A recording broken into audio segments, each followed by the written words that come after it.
Good evening, Madam President and members of the board. My name is Anita Christy. I live in Gilbert. And over the last several weeks, I know that you have struggled with this issue of the best way to bring forth board member recommended items for future consideration. You even hired an outside attorney to provide advice. I have some concerns about all of this and appreciate your listening to them. First, it appears that this laborious solution to your previous procedure was the result of one or more board members asking for too much information, creating an undue burden on staff.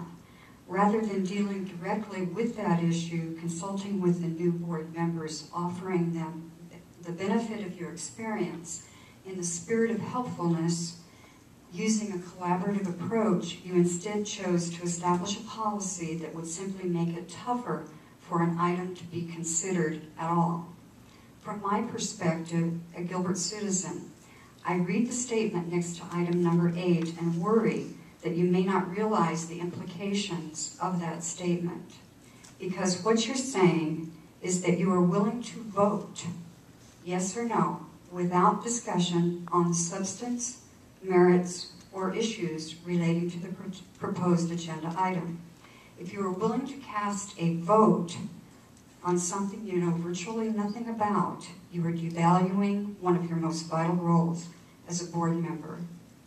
At the Gilbert Town Council, a majority vote is not required to get something on the agenda.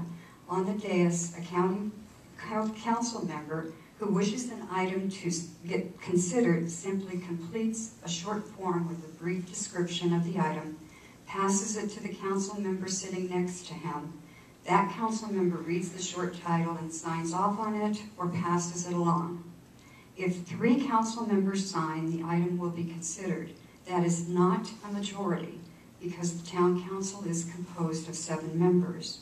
There is no violation of open meeting law, and it has worked out well. Should you adopt a similar approach, 2 school board members is not a majority, but it does provide some vetting of a proposed item.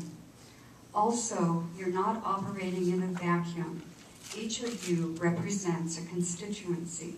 So those items you see and are voting on are very likely represent concerns of that constituency.